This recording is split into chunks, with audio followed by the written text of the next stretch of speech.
Lebih daripada ratusan negara yang ada di atas muka bumi Allah. Kita banyak pilihan. Tetapi ketika kita berdiri di padang mahsyar, Allah hanya memberikan dua pilihan saja. Dua je, tuan. Sekiranya hidup yang diberikan oleh Allah, modal nyawa dan kehidupan yang Allah bagi 60 tahun, 70 tahun kita gunakan untuk Allah, bayarannya ialah khuludun fil jannah, kekal selama-lamanya di dalam syurga. Allah bagi 60. Tuan-tuan pergi ke pantai, tuan-tuan ambil pasir banyak ni je, dengan dua jari gitu angkat.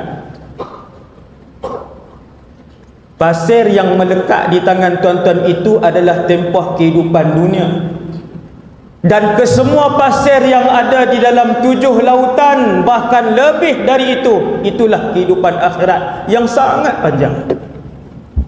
Maka berbaloikah kita berbuat maksiat kepada Allah selama 50 tahun untuk kekal di dalam neraka Allah, dibakar 24 jam, la yamutu fiha wa la yahya, mati pun tidak, hidup pun tidak di dalam neraka, wal a'yadzubillah.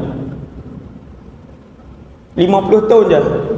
Nak seronok dengan maksiat, nak seronok tinggal solat, nak seronok dedah aurat, nak seronok mengumpat orang, nak seronok rosakkan rumah tangga orang, 50 tahun diazab, tidak terbilang bilion tahun yang ditetapkan oleh Allah, tak berbaloi. Maka korbankan 50-60 yang Allah bagi ni untuk dijadikan keseluruhannya ta'atun lillahi tabaraka wa ta'ala, ketaatan kepada Allah, kesemuanya ibadah.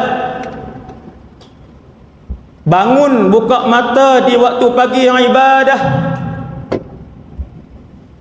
Kita berjalan menuju ke tandas ibadah, buang air jadikan ibadah. Selesai daripada buang air, alhamdulillahilladzi azhaba 'annil adza, jadi ibadah. Sebelum mandi bismillah, mandi jadi ibadah. Sebelum pakai baju bismillah, pakai baju jadi ibadah. Maka berbaluilah yang 60 tahun untuk dibayar oleh Allah Subhanahu wa taala dengan bayaran syurga. Ketika orang soleh, calon syurga dipanggil oleh Allah di padang mahsyar. Kita berada di padang mahsyar. Tuan-tuan bayangkan, semua orang boleh bayangkan, satu tanah rata yang luas, yang apabila tuan-tuan toleh ke belakang, tuan-tuan tidak nampak penghujung, tetapi tuan-tuan nampak di hujung sana masih lagi ada orang, dan kita tak tahu di mana berakhirnya penghujung sana. Tak tahu. Itu mahsyar. Tuan-tuan paling ke kanan, tuan-tuan tengok ada lautan manusia yang tidak berpenghujung. Di celah-celah manusia itu ada jin, di celah-celah jin itu ada binatang. Tuan-tuan paling ke kiri, keadaan yang sama. Tuan-tuan tak nampak penghujung kerana terlalu ramai manusia. Tetapi apabila kita semua, saya dan kita berada di padang mahsyar, kita pandang ke hadapan, di hadapan ada penghujung. Kerana di atas tanah mahsyar, di hadapan sekali akan diletakkan mizan. Wa nad'ul mawazinal qista liyaumil qiyamah.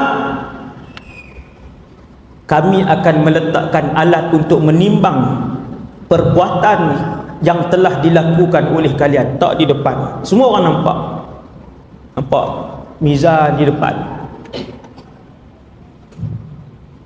Lalu dipanggil nama seorang demi seorang, seperti mana nama yang telah diberikan oleh ibu bapa kalian di atas muka bumi Allah.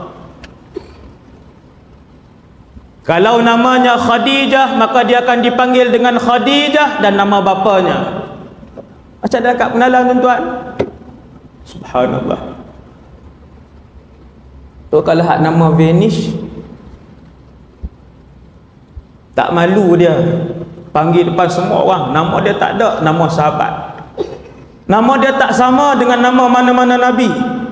Namanya tak sama dengan mana-mana nama sahabat. Namanya tak sama dengan mana-mana orang soleh.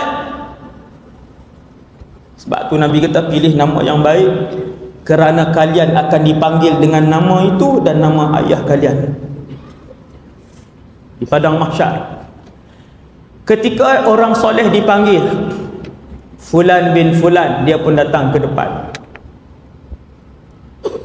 Lalu dia bawa turun amalannya daripada suatu tempat yang bernama Illiyin. Buku amalan orang soleh di Illiyin. Buku amalan ahli neraka disimpan di Sijjin. Ketika nama kita dipanggil, barulah para malaikat ambil buku kita yang dalam keadaan tergulung.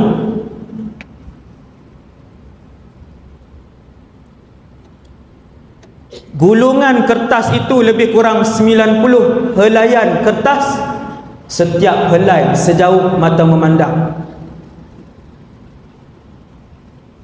Ambil buat turun.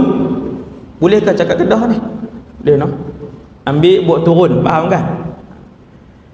Bawa, setelah nama kita dipanggil, buku amalan kita dibawa turun sebanyak 90 helaian lembaran, setiap lembaran sejauh mata memandang. Wa idza suhufu nusyirat, ni Allah cerita dalam Al-Quran, dan buku itu pun dibuka. Buka di hadapan tuannya masing-masing, dan bukanlah kesemuanya dipanggil serentak, bahkan dipanggil seorang demi seorang. Dibuka. Kemudian Allah akan berfirman kepadanya, Iqra' kitabak kafa bi nafsika al-yawma 'alaika hasiba. Tidak ada penterjemah di antara dia dengan Allah tabaraka wa taala. Dia akan berurusan secara langsung dengan Allah tabaraka wa taala. Kalau berdiri di dalam mahkamah, di depan hakim mahkamah persekutuan, telah membuatkan kita terketar-ketar tubuh badan, berpeluh-peluh, baru jadi saksi, bukan penjenayah lagi. Apatah lagi berdiri di hadapan Allah Subhanahu wa taala. Nabi kata, ingat, laisa bainaka wa bainallahi turjuman. Tidak ada di antara kamu dan Allah itu penterjemah. Subhanallah. Apabila orang soleh dipanggil, lalu dibuka bukunya, lalu disuruh baca, kebanyakan yang ada di dalam buku amalannya adalah perkara-perkara ibadah dan ketaatan. Jarang dia menyakitkan hati orang lain, jarang dia membohongi orang lain, jarang dia bercakap tentang aib orang lain, dan jarang sangat dia mengambil hak orang lain. Tanggungjawabnya sebagai suami dilakukan dengan baik, tanggungjawabnya sebagai isteri dilakukan dengan baik, tanggungjawabnya sebagai ayah dilakukan dengan baik, dan tanggungjawabnya sebagai anak dilakukan dengan baik. Mereka ini adalah ahli-ahli syurga. Proses pengiraan amal ibadah dan ketaatan mereka dimudahkan oleh Allah. Cina kata cincai. Cina belah sana lah, Cina belah sini saya tak tahu. Cina belah sana kalau kita ni minta kuang, kita kata cincai lah. RM6.8 kita kata cincai, dia kata RM6. Dengan ahli bakal ahli syurga, begitulah Allah Ta'ala berurusan, dimudahkan.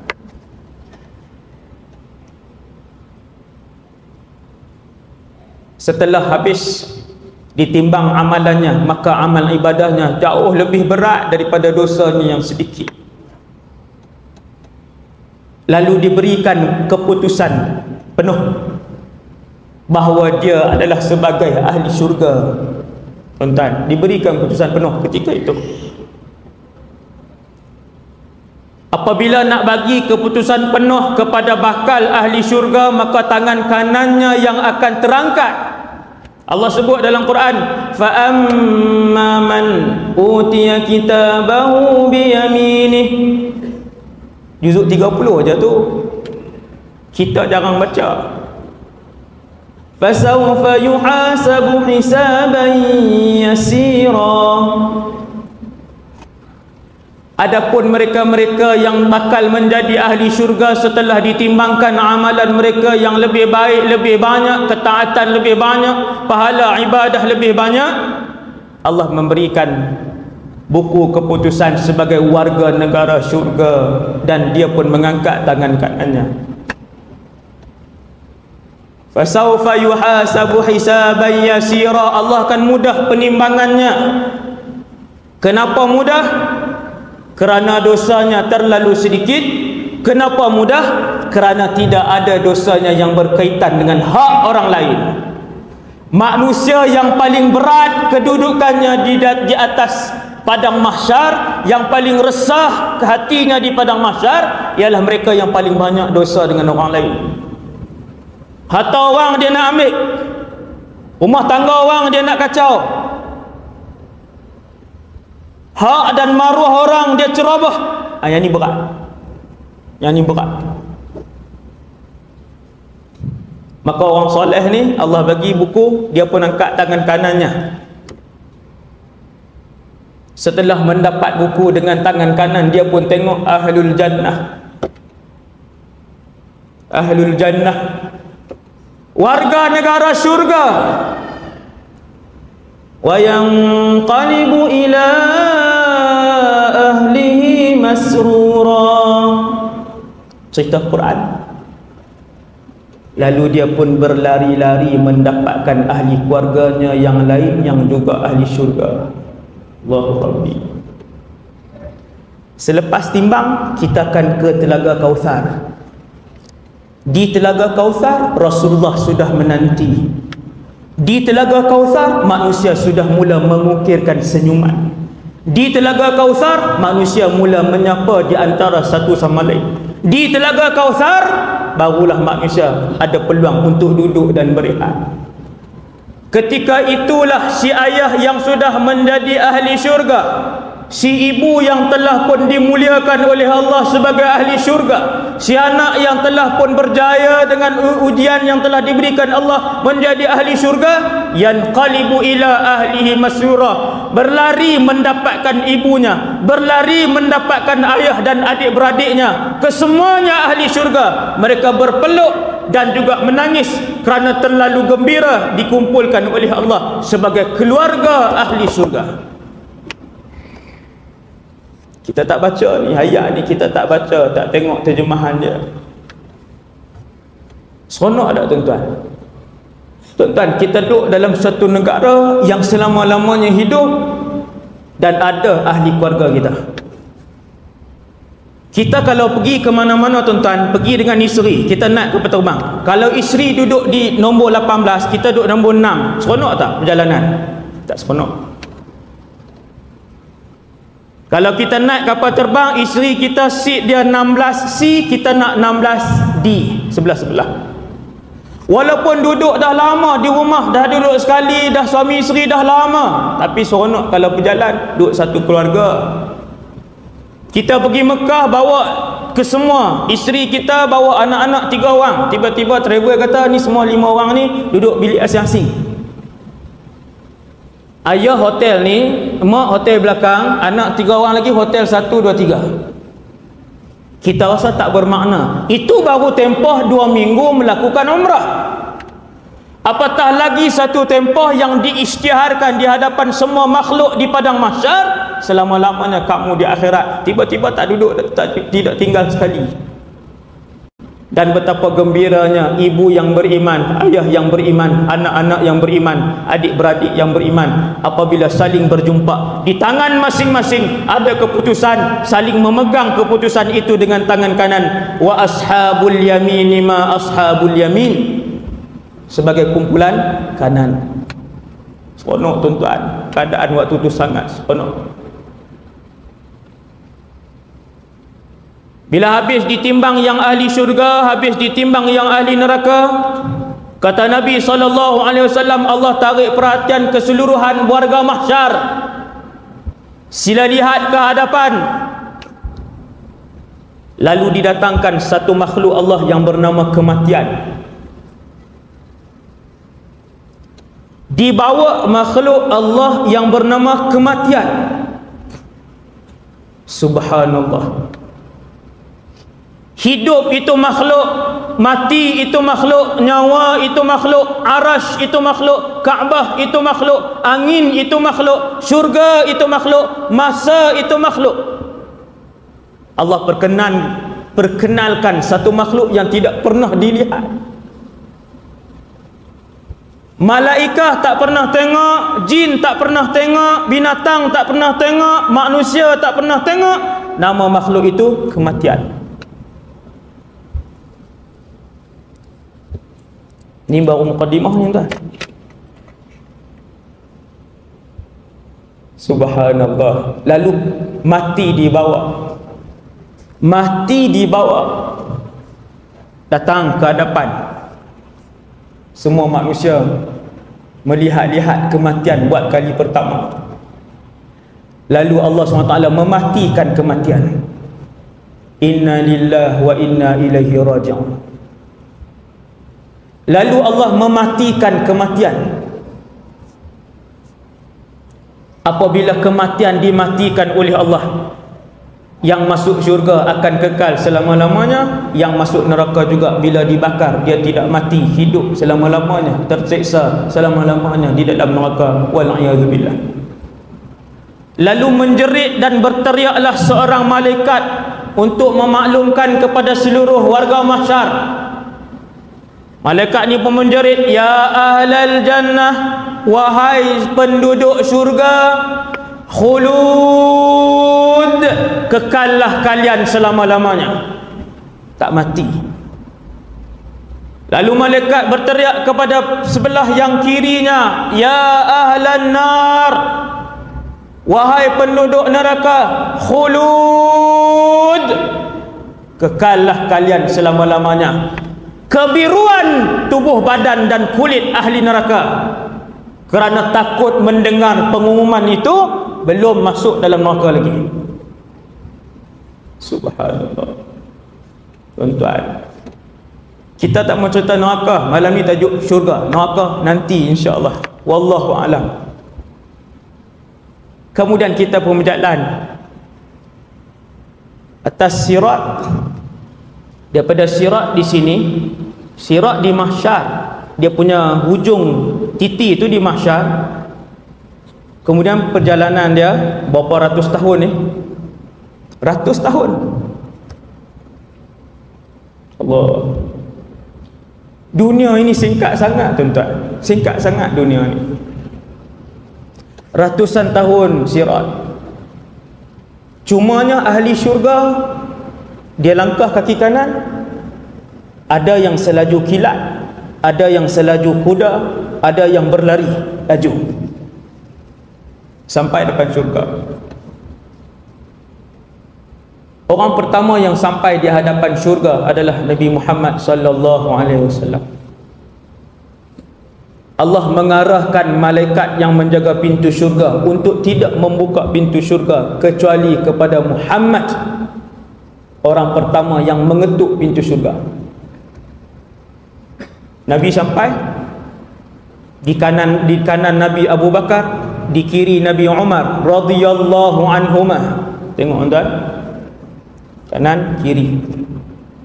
Fa akhadhtu bihalqatiha, aku pun memegang pintu tempat ketuk syurga. Halqah ni, kalau rumah dulu-dulu dia ada besi yang bulat tu, ketuk. Nabi kata, aku sampai di hadapan syurga, pintu syurga dalam keadaan tertutup. Sekarang ni tuan-tuan, kita ceramah malam ni, pintu syurga tutup, pintu neraka pun tutup. Pintu syurga akan dibuka oleh Allah hanya dalam bulan Ramadan. Ni Ramadan nak sampai ni, pintu syurga akan dibuka. Habis Ramadan, pintu syurga akan ditutup sepanjang tahun sampai kiamat. Sampailah habis ditimbang amalan orang-orang saleh, maka Nabi adalah manusia pertama bersama dengan Abu Bakar, bersama dengan Umar, dan bersama dengan ahli umat Rasulullah yang masuk syurga tanpa hisab dan azab. Nabi kata, aku pun capai tempat ketuk pintu syurga, lalu aku pun ketuk pintu syurga. Yang jarak di antara pintu sana dan hujung pintu kiri adalah seperti jarak Mekah dan juga Busra. Pintu ni tuan-tuan, pintu masjid tuan-tuan, ni berapa meter tu? 10 meter. Ada tak? Ustaz tak pernah ukur lah.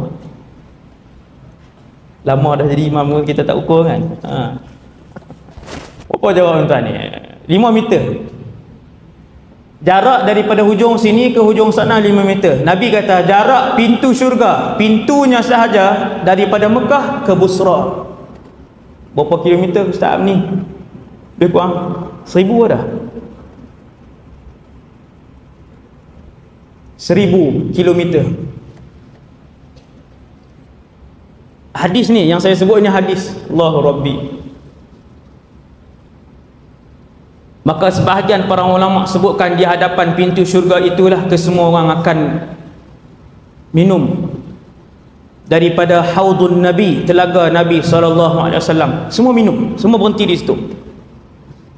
Bilangan cawannya sebanyak bilangan bintang di langit. Jangan risaulah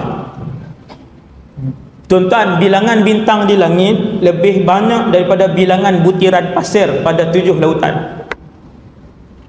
Tuan-tuan, datanglah lambat macam mana pun, memang ada yang lambat, memang ada yang awal, tetapi Nabi menunggu. Datanglah lambat macam mana pun, air Haudul Kautsar, telaga Kautsar itu tidak akan kering dan cawannya mesti mencukupi. Ada yang datang, malaikat yang mempersilakannya minum, ambil cawan. Ada yang datang, dia sendiri yang pergi ambil cawan dan minum. Ada yang datang, Nabi SAW yang memberikan dia untuk minum daripada telaga Kautsar. Ini yang paling mulia, Nabi bagi.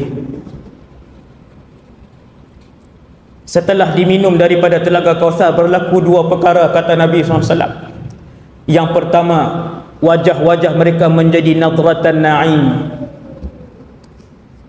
Kesemua wajah-wajah mereka berseri-seri seperti bulan yang mengambang, berseri. Dan yang keduanya, kata Nabi, apabila mereka meminum daripada telaga Kautsar, Allah membersihkan keseluruhan penyakit buruk daripada hati mereka. 100% hasad dibuang dari hati mereka, 100% dengki dibuang dari hati mereka, 100% takabur dibuang dari hati mereka. Semua penyakit dengan tegukan yang pertama hilang. Kenapa tuan? Kerana sifat ahli syurga ialah la yasma'una fiha lagwan wala ta'thima illa qilan salaman salama. Antara sifat utama ahli syurga ialah mereka tidak bercakap perkara-perkara yang keji. Mulut mereka tidak menfitnah orang, mulut mereka tidak menghina orang, mulut mereka tidak mencaci orang. Illa qilan salaman salama. Semua perkataan yang baik sahaja. Untuk kamu kenal adakah kamu layak untuk menjadi ahli syurga, cuba lihat apa yang keluar daripada mulut kamu. Mulut macam mana mulut kita? Ada bercakap bohong hari-hari? Ada. Ada mengumpat orang hari-hari? Ada. Setiap hari mulut kita melakukan dosa besar, maka Allah peringat kepada kita. Untuk kita tahu adakah kita layak menjadi ahli syurga, lihat bagaimana anggota mulut kita apabila kita bercakap dengan orang lain. Penting ni tuan, mulut ni. Itu salah satu ciri. Kemudian Nabi pun masuk ke dalam syurga setelah dibuka pintu, dan sebelum dibuka malaikat bertanya, man? Siapa? Ana Muhammad. Aku Muhammad. Maka berkata malaikat yang menjaga pintu syurga itu, bika umirtu an aftah, kepada kamulah aku diarahkan untuk membuka kepada orang yang pertama pintu syurga ini. Lalu dibuka pintu syurga, Nabi melangkah kaki memasuki ke dalam syurga bersama dengan keadaan tangan kanannya diletakkan di atas bahu Abu Bakar dan tangan kirinya diletakkan di atas bahu Umar radhiyallahu anhuma. Sini tuan, masuk syurga. Kemudian Nabi teringat sesuatu. Apa yang Nabi teringat? Syurga di depan, titi sirat di mana? Di belakang. Nabi pun mengalihkan dirinya ke belakang, menghadapi dan melihat titian sirat yang begitu jauh. Lalu para sahabat bertanya, ya Rasulullah, apakah yang tuan tunggu di hadapan titian sirat? Maka jawab Nabi SAW, aku ingin melihat umatku kalau ada yang jatuh daripada titian sirat untuk diberikan syafaat kepadanya. Teringat lagi umat tak? Kan Nabi pernah tengok kita? Nabi tidak pernah melihat kita. Majoriti umat Rasulullah tidak pernah dilihat oleh Rasulullah sallallahu alaihi wasallam. Tetapi mereka sangat disayangi oleh Nabi sallallahu alaihi wasallam. Lebih-lebih lagi apabila selawat yang disebutkan oleh kita. Allahumma salli ala Sayyidina Muhammad an-nabiyil ummi wa ala alihi wa sahbihi wa barik wa sallim. Setiap selawat itu sampai ke hadapan Nabi SAW. Apabila selawat sampai ke hadapan Nabi, Allah mengembalikan roh ke dalam jasad Nabi. Lalu roh itu menerima selawat itu bersama dengan nama orang yang berselawat. Tuan-tuan, hebat. Maksudnya tuan-tuan, Nabi sentiasa hidup dengan rohnya. Sebab umat Rasulullah sentiasa berselawat sallallahu alaihi wasallam. Kemudian kedudukan di apabila semua orang dah masuk syurga, Nabi pernah sebut dalam satu hadis, kata Rasulullah, hadis riwayat Imam Bukhari dan Imam Tirmizi, inni la'arifu rajulan la'arifu akhira rajulin khurujan minan nar. Kata Nabi, aku kenal orang yang terakhir keluar daripada neraka dan kemudian masuk ke dalam syurga. Tuan-tuan, sekali lagi, kata Nabi, aku kenal orang yang paling akhir keluar daripada neraka dan merangkak masuk ke dalam syurga. Sebahagian kita akan tanya, adakah Ustaz orang masuk neraka kemudian masuk syurga? Jawapannya, ada. Semua perbahasan akidah ni saya ambil daripada kitab Tuhfatul Murid karangan Syekh Ibrahim Al-Bajuri. Ni semua maklumat ni. Orang yang Islam mati dalam keadaan fasik ataupun banyak dosa, dia akan masuk neraka. Setelah habis diseksa di dalam neraka, dibakar di dalam neraka 24 jam selama 1 juta tahun, 20 juta tahun, 1 bilion tahun, wallahu a'lam, berdasarkan dosanya, akhir sekali dia akan keluar. Ada orang setelah 10 juta tahun dia keluar. Allahu Rabbi, 10 juta tahun, mana ada masuk neraka sehari tuan? Adakah orang buat dosa sehari je, kata esok keluar? Dia kata sekejap ya, transitnya ni.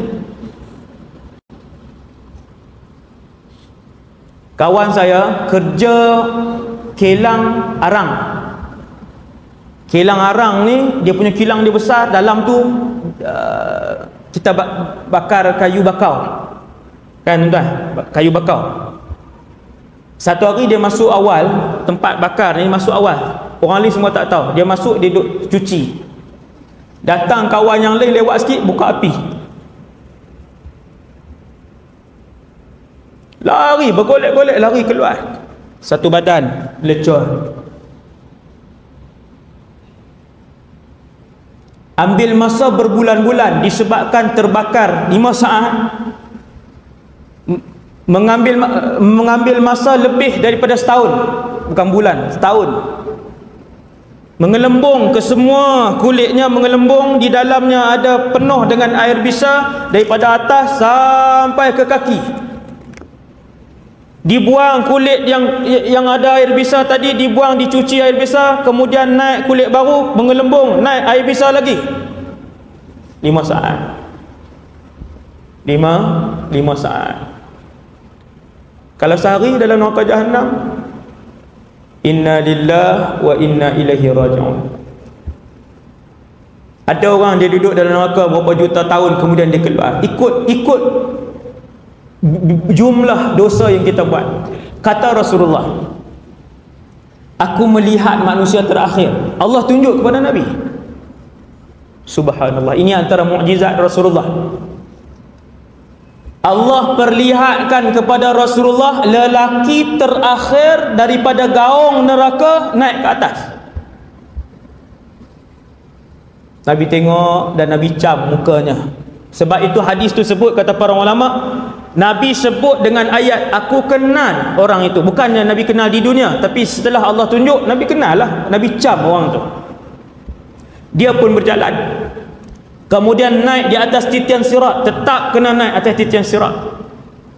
Selepas daripada lelaki itu keluar daripada neraka, tidak ada lagi yang dikeluarkan daripada neraka Allah, kesemuanya kekal selama-lamanya. Tuan-tuan duduk balik rumah, duduk seminit, tuan-tuan renung tengok, berada di dalam api yang panas selama-lamanya, tak boleh keluar.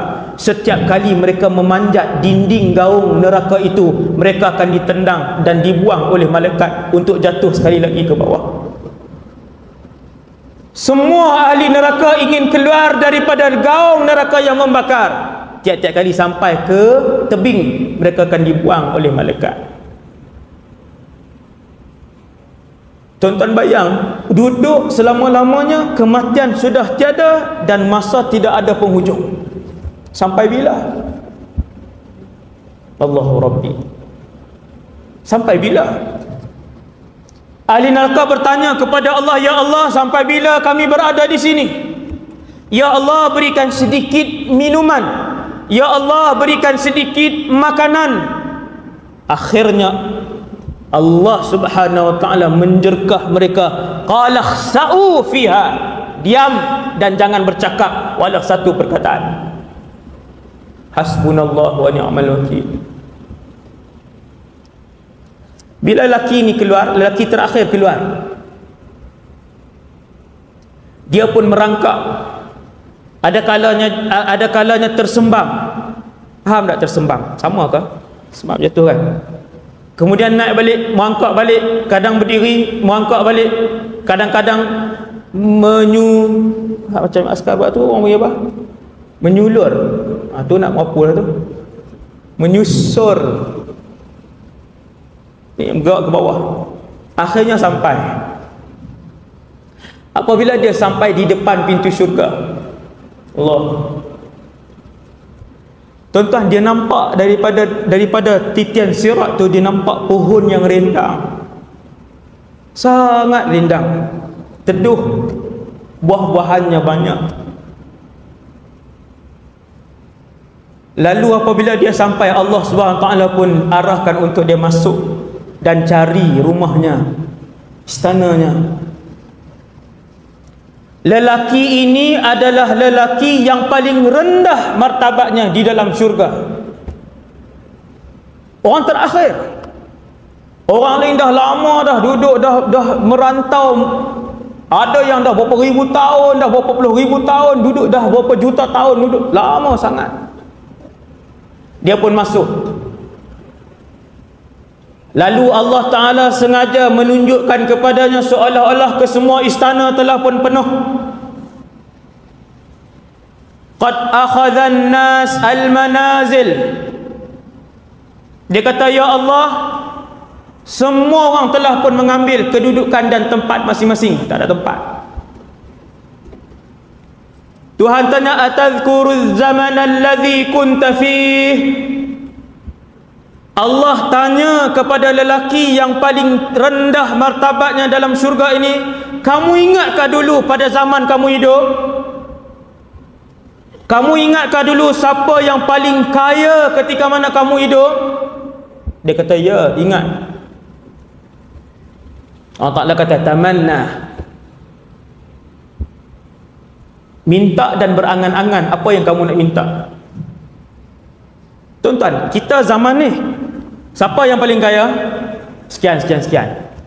Orang yang kurun 19 ada yang kaya pada zaman mereka. Yang kurun 18 ada yang paling kaya pada zaman mereka. Lelaki itu wallahu a'lam, pada zaman bila dia hidup, Allah Ta'ala tanya dia, kamu ingatkah zaman dulu kamu hidup? Dia kata, ingat. Bercita-cita dan pohonlah kepada aku sekarang. Dia pun ingat balik, dia pun minta dengan Allah. Lalu Allah pun kata, kamu dapat apa yang kamu minta, iaitulah kemewahan orang yang paling kaya pada zaman dan kurun kamu. Kemudian aku gandakan, kemudian aku gandakan, kemudian aku gandakan, kemudian aku gandakan, kemudian aku gandakan sebanyak 10 kali ganda. Lalu dia berkata kepada Allah, atastahzi'u bi wa anta rabbul alamin. Kenapa kamu bercakap main-main dengan aku sedangkan kamu Tuhan sekalian alam? Dia percaya, tuan-tuan? Dia tak percaya. Kerana dia adalah ahli syurga yang paling miskin sekali. Tiba-tiba dia dalam hadis riwayat Imam Bukhari tadi, Nabi kata Allah ganda 10 kali ganda kepadanya. Di celah-celah Allah memberitahukan kepada dia berita gembira. Orang itu akan berkata kepada Allah, ya Allah, kenapa bercakap main-main dengan aku sedangkan kamu adalah Tuhan sekalian alam? Ketika itulah Nabi ketawa kepada orang tu. Dan ketika itu jugalah Abdullah ibn Mas'ud radhiyallahu anhu yang meriwayatkan hadis ni ketawa kerana Nabi ketawa ketika meriwayatkan hadis ini. Dia tak percaya, tuan-tuan. Itulah kedudukannya di dalam syurga. Yang tu yang paling akhir. Apatah lagi kita, insya-Allah, yang kalau kita masuk awal ke dalam syurga. Ini bumi, kemudian ada langit. Langit 1, langit 2 sampai langit 7. Di mana syurga? Tuan-tuan kita akan bahas. Langit 1 sampai langit 7. Di atas langit 7 ada syurga. Dan di atas syurga ada arsyur rahman, ada arash Allah. Bagaimana Ustaz bentuk arash?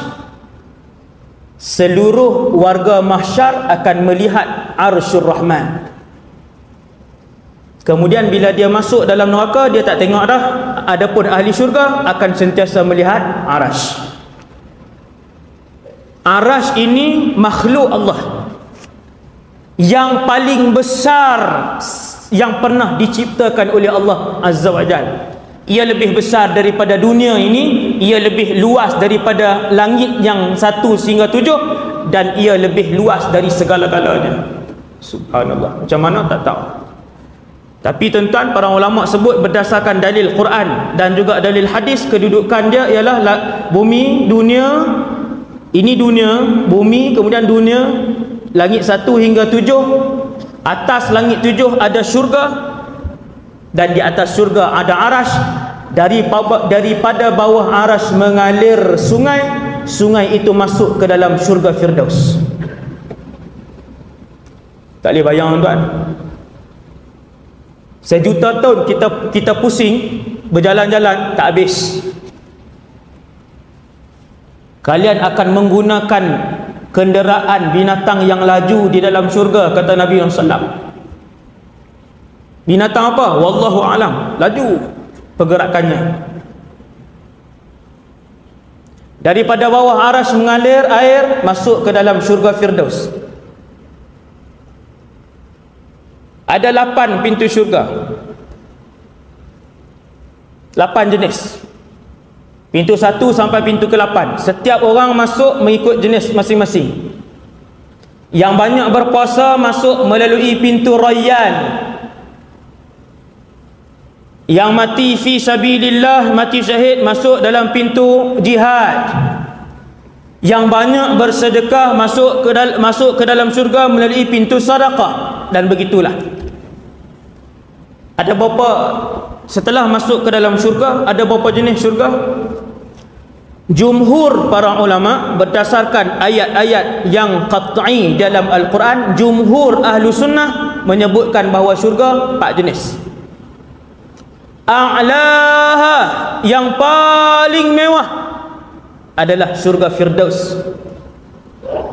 Di situ tinggal para nabi dan rasul dan Nabi Muhammad sallallahu alaihi wasallam. Syurga yang paling mewah Al-Firdaus Al-A'la. Kata Nabi, apabila kalian memohon kepada Allah, pohonlah Al-Firdaus Al-A'la. Tuan-tuan, mula malam ni, ya Allah, kurniakanlah kami Al-Firdaus Al-A'la bersama ahli keluarga kami. Mana-mana lidah dan mulut yang selalu memohon kepada Allah, tiap-tiap hari pohon kepada Allah, tak pernah lupa. Kata para ulama, Imam Ibn Athaillah asalkan dari kata, ingat bahawasanya ketika mana kamu memohon sesuatu kepada Allah, kamu tak pernah lupa, ketahuilah bahawasanya Allah nak bagi benda yang kamu minta itu. Tuan-tuan, siapa yang ingatkan kita bila kita nak minta? Allah. Siapa yang ingatkan kita dan menggerakkan mulut dan lidah kita untuk menyebut Allahumma inni as'aluka ridhaka wal jannah? Siapa yang ingatkan kita? Allah. Maka berbahagialah orang yang tiap-tiap hari Allah mengingatkan mulut dia untuk menyebutkan, ya Allah, masukkan kami ke dalam syurga Firdaus berserta dengan ahli keluarga kami. Tuan-tuan, muhasabah diri masing-masing malam ni. Kalau tak pernah sebut, bermaksud Allah tak pernah mengingatkan kita. Itu masalah. Itu ada masalah besar dengan Allah Subhanahu Wa Taala.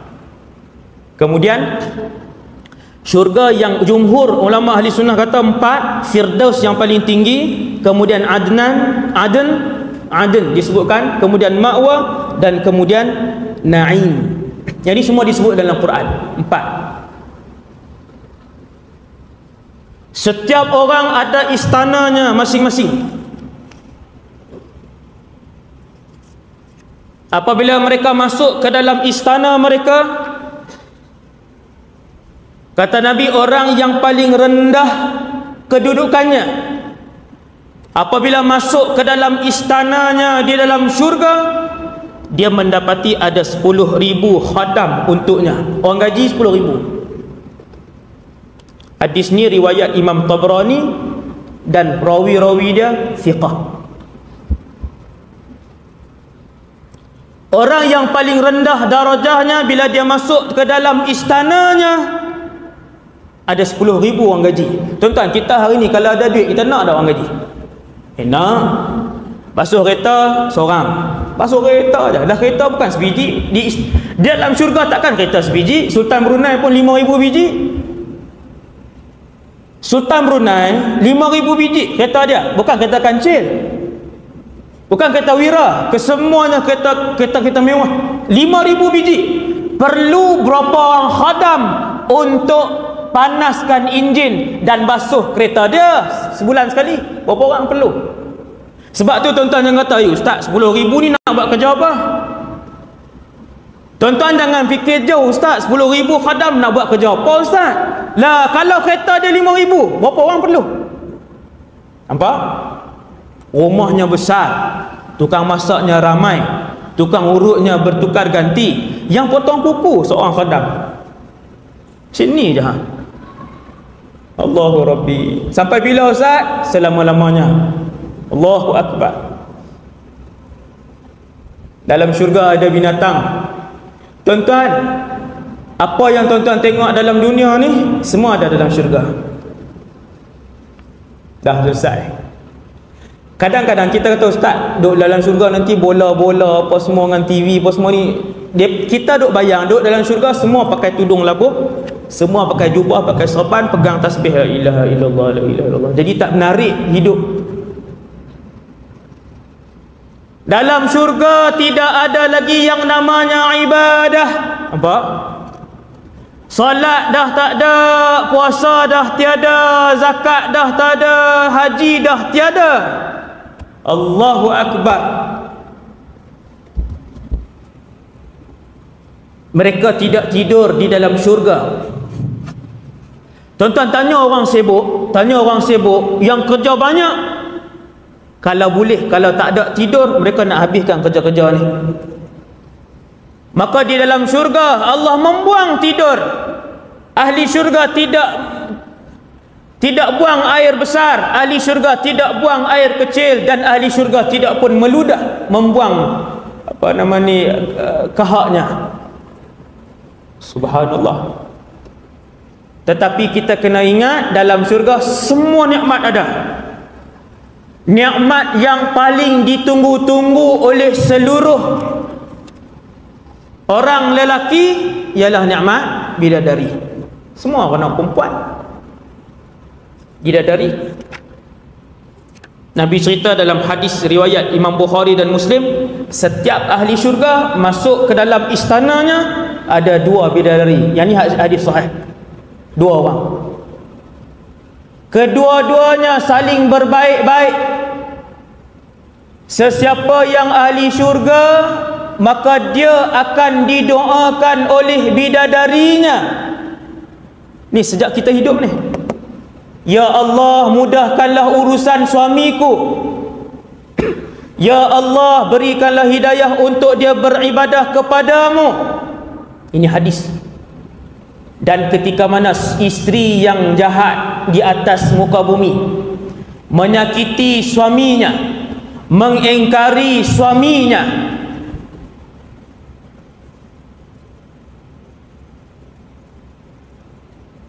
berlawan dengan suaminya, kata Nabi dalam hadis yang sahih, isterinya di dalam istana sana di dalam syurga akan menjerkah isteri di atas dunia itu, wahai wanita, celakalah kamu berbuat kasar dengan suamiku.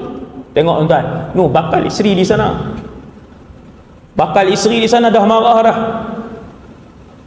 Yang diciptakan oleh Allah, wanita-wanita yang tidak ada ibu, yang tidak ada ayah, diciptakan oleh Allah seperti Allah menciptakan Adam alaihissalam. Kita terus umur 4.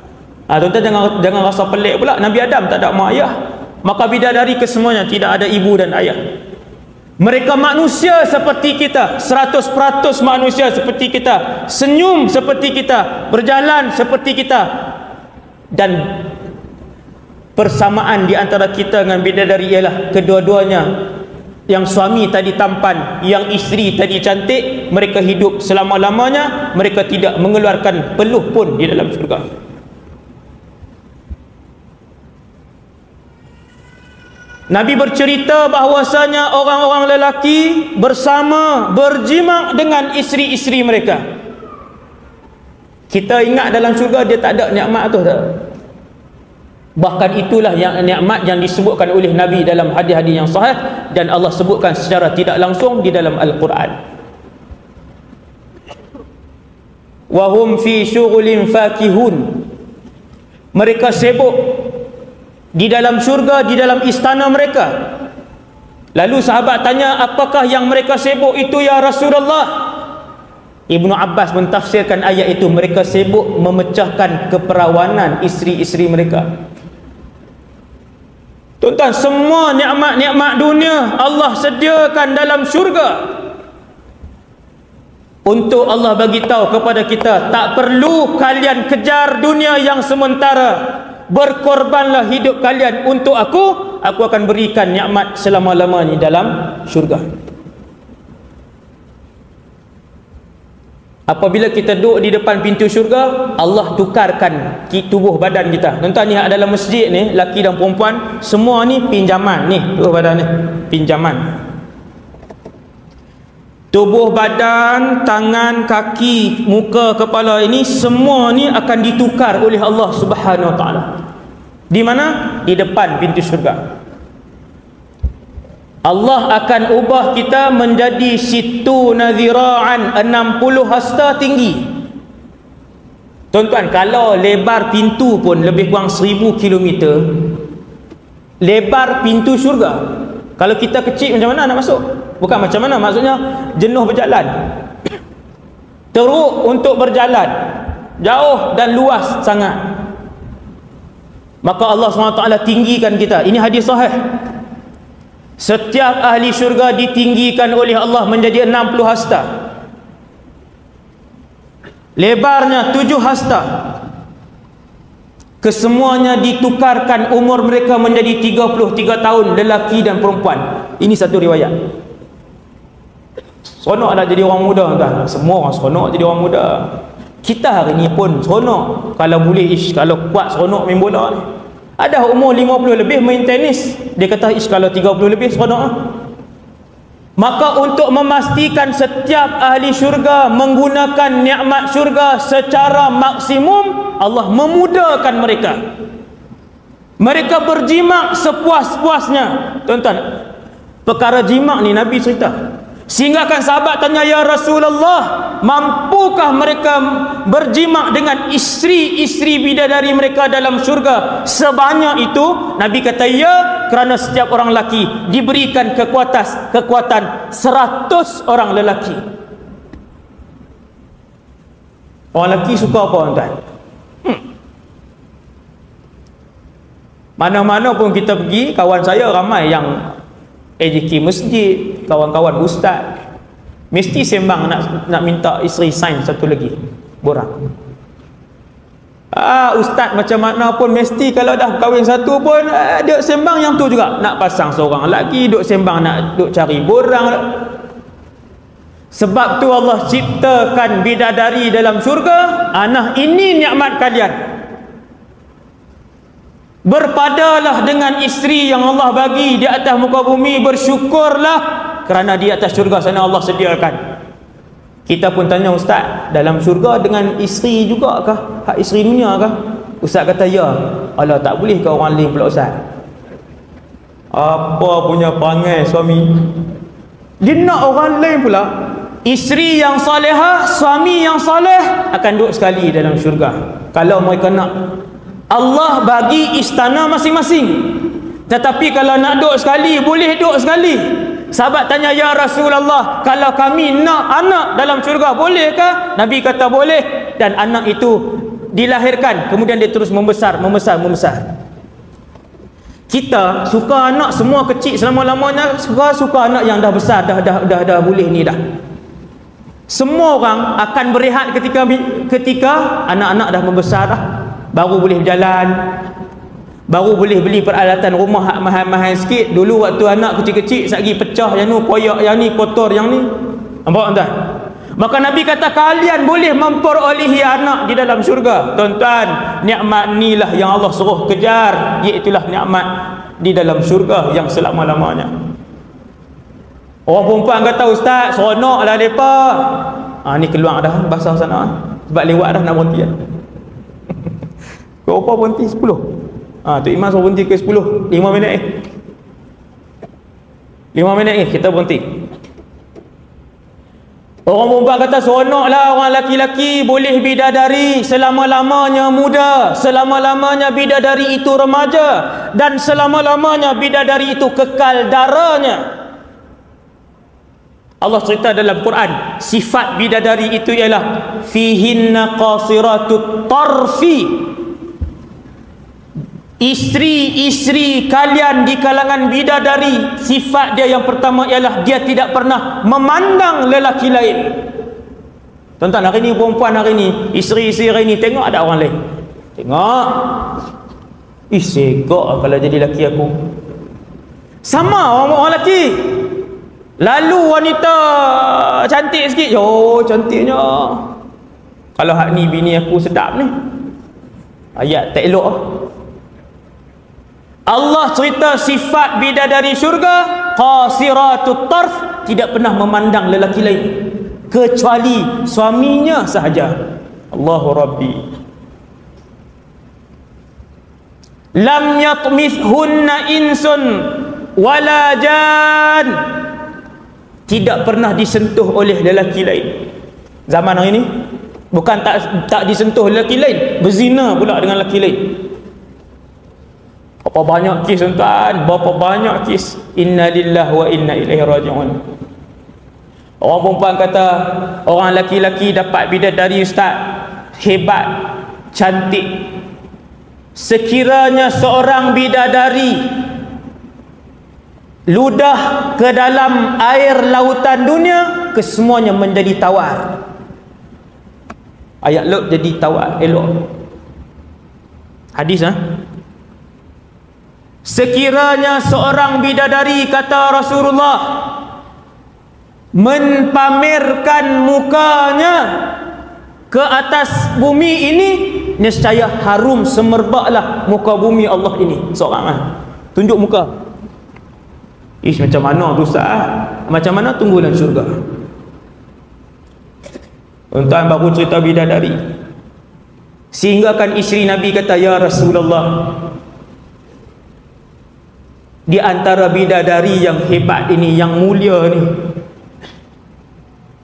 buang air besar tidak, berpeluh tidak, buang air kecil tidak, keluarkan kahak tidak, tapi makan dengan kita, minum dengan kita, berjalan dengan kita, sentiasa muda. Lalu isteri Nabi tanya kepada Rasulullah, ya Rasulullah, di antara bidadari syurga dan wanita dunia yang mukminah, orang perempuan yang beriman masuk syurga, orang perempuan yang salihah yang masuk syurga. Isteri Nabi nama Ummu Habibah ataupun Ummu Salamah, saya tak ingat dah, Ummu Habibah ataupun Ummu Salamah. Dia tanya, ya Rasulullah, bidadari ataupun wanita mukminah yang lebih mulia, tuan-tuan, apa jawab Nabi? Subhanallah. Nabi kata, bal nisaun mu'minatun afdal minal hur.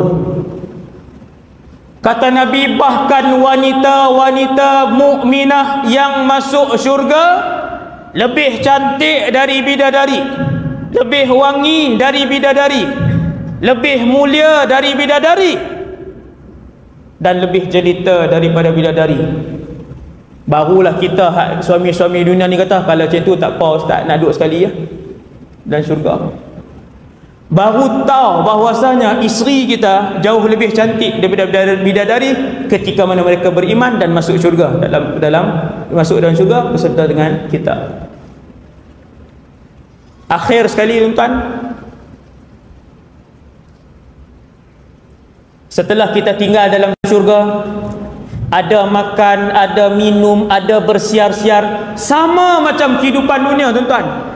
Ada pusat membeli belah, ada pusat membeli belah yang kita akan pergi membeli belah. Di dalam syurga ada jual beli. Cuma bezanya syurga dengan dunia, di syurga semua barang yang kita nak kita dapat. Lahum ma yasha'una inda rabbihim. Allah Ta'ala kata, aku berjanji apa saja yang mereka minta aku akan bagi dalam syurga. Saya turun airport KLIA 2, turun jumpa satu kedai apa tuan? Swiss watch. Semua jam tangan daripada Switzerland. Paling murah berapa tuan? Taklah mahal sangat, 10,000. Tuan-tuan boleh beli tak kita? Dalam syurga ada pasaraya. Hadis sahih, kalian akan pergi berjual beli, membeli di pasar raya, dan bayaran ketika itu ialah subhanakallahum. Itu harga bayaran dia. Tuan-tuan pergi kedai jam cantik, ada 1000 jenis jam. Setiap orang tak sama, ada yang suka jam jarum, ada yang suka digital, ada yang jam tengkorak, ada yang jam buah-buah sikit, ada jam tak sama, tapi semua mahal. Ketika kita ke pasar raya di dalam syurga, kita boleh ambil mana saja jam yang kita nak, dan bayaran ketika mengambil barang itu ialah subhanakallahum, maha suci engkau ya Allah. Lalu kita pun ambil. Kita pergi beli lauk, kita pergi beli sayur, kita pergi beli barang, semua kita dapat. Subhanallah. Satu hari malaikat buat jemputan, iaitu Allah undang ke suatu tempat. Ni cerita ni terakhir pada malam ni. Lebih dari 5 minit, saya minta maaf. 2 minit ni masa kecederaan. Main bola pun dia tambah. Tuan-tuan, satu hari Allah undang semua ahli syurga, daripada syurga yang paling bawah sampailah syurga yang paling atas, untuk pergi ke satu tempat yang ahli syurga kesemuanya tidak pernah sampai. Lalu kesemua ahli syurga pergi dengan kenderaan kita.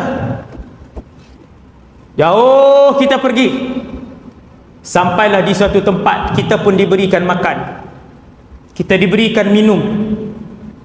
Kita nampak Nabi itu, kita nampak Rasul ini, kita nampak itu dan ini. Bila berada di satu tempat, lalu Allah SWT pun berkata-kata, Ya ibadi, wahai hamba-hambaku, adakah kalian telah reda denganku? Allah tanya, wahai hamba-hambaku, apakah kalian telah reda denganku? Kita jawab, wa ma lana la narda ya Allah. Mana mungkin kami tak reda sedangkan kamu telah memasukkan kami dalam syurga. Mana mungkin kami tidak reda sekarang ini kami sihat selama-lamanya, kami kaya selama-lamanya, kami gembira selama-lamanya, kami mulia selama-lamanya, maka kami reda ya Allah. Allah Ta'ala kata, aku nak berikan sesuatu yang lebih daripada itu. Lalu penduduk syurga tidak tahu apakah yang akan dikurniakan oleh Allah. Dalam keadaan penduduk syurga tak tahu apa yang nak dikurniakan oleh Allah, Allah Ta'ala pun berfirman kepada seluruh penduduk syurga, Ya ibadi, aku telah reda kepada kalian, dan bermula dari saat ini aku tidak lagi akan murka kepada kalian. Dan ketika itulah Allah mempamerkan wajahnya. Kita akan melihat Allah Subhanahu Wa Taala. Yang ni adalah kemuncak satu orang berada di dalam syurga, ialah ru'yatullah, melihat Allah. Apabila Allah mempamerkan zatnya, kita tak tahu kan, dengan mata kah, dengan hati kah, wallahu alam. Hanya bakal penduduk syurga yang akan melihat zat Allah. Ketika mereka melihat zat Allah, mereka pun tertunduk sujud kepada Allah Subhanahu Wa Taala. Tak boleh tanggunglah nikmat melihat zat Allah. Tuhan yang selama ni kita sembah, tuan-tuan, kita sembah, kita tak nampak apa. 40 tahun kita semayang, kita tak nampak apa. Satu hari kita akan melihat Allah Subhanahu Wa Taala, dan itu adalah kemuncak nikmat yang akan diperlihatkan oleh Allah kepada penduduk syurga. Seperti mana orang-orang beriman berkumpul di dunia pada hari Jumaat, dalam syurga juga ada waktu yang kita akan saling berkumpul dan berjumpa di antara satu sama lain. Moga-moga kita dikurniakan oleh Allah dengan nikmat berada selama-lamanya di dalam syurga. Wabillahi taufiq wal hidayah. Aqulu qali hadza astaghfirullahal azim li wa lakum. Yang baik daripada Allah Subhanahu Wa Taala, yang lemah dan kurang daripada diri saya sendiri. Kita tutup dengan tasbih kafarah dan suratul Asr.